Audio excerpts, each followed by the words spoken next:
When I walked down there on the first day, and I was fortunate enough to be there on the first day, and when I walked down, I was able to, from a number of different vantage points, to look at the girls, to see their faces, and they were just thrilled. They were blown away. They were so excited. They were just sort of in awe. They couldn't believe how nice the space was. They kept saying that it looked like high school labs that they see on television, so I'm assuming that's a good thing. The children feel like scientists when they're in there. The first week I walked in and asked them, how do you like it? And they just stood up, you know, straighter in their chairs, and their eyes glowed, and they just said, oh, we love it, we love it. I think now that this is a classroom where they clearly have lab desks, they clearly have the sinks, the equipment to do science correctly, they feel like, you know, this is where they're learning science, where they get to explore the world. It was about the fact that we had really hit the right note, that it was classic, that it was yet traditional. The lines are clean, and it was wide open space, so the girls could really feel comfortable. And I think there was that immediate response from every student as they walked through the halls. When I arrived here in 2005, I guess it was, my first impression of the school is that the labs were very dated, and frankly, in my opinion, they looked more like home ec type spaces rather than science labs. And as a girls' high school or a girls' upper school, it struck me as a problem. You really want science facilities that look, smell, taste, you know, feel like science facilities.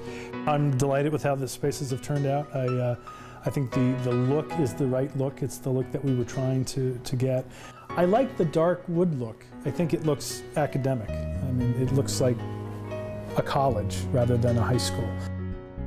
I always see a difference in the girls and how seriously they take lab. I mean, I've had 2 labs, and they were so attentive. They really got into it. They thought it was amazing, using the equipment, having this space that looks professional.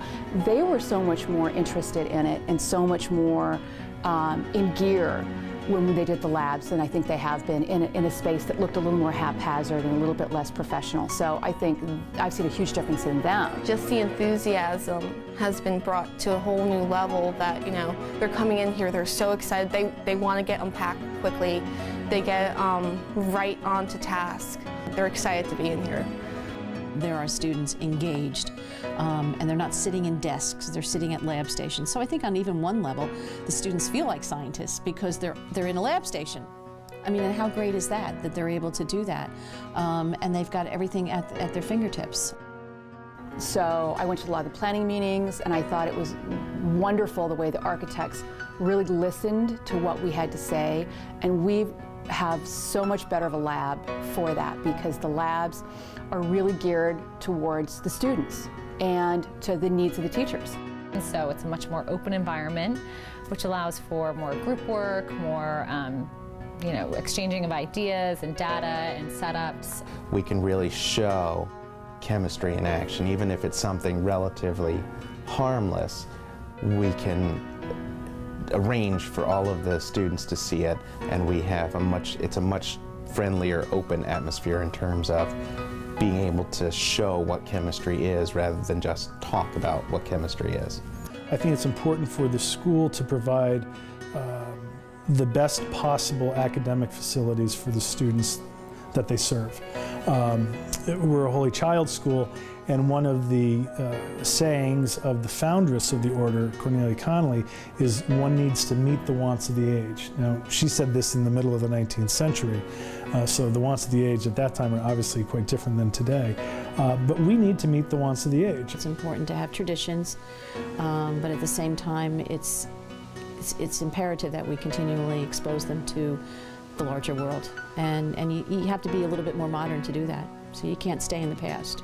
Our classrooms were built for children originally to sit at desks and listen to the teacher talk. That's just not the way we teach now. We need children to have space to be able to gather together, to sit on the floor if need be, to work in groups. Yes, to work individually, but to be able to share and to, as I said, use those higher level thinking skills. We as educators and as administrators are constantly thinking about the student and how the student, what type of environment the student will best learn in. And really it's all about inspiring them to pursue science or the arts or humanities, but there's all different ways of doing that. You know, obviously it starts with great teaching, but if the space rises to the level of the teaching you hope that's happening in that space, I feel like it's a great combination.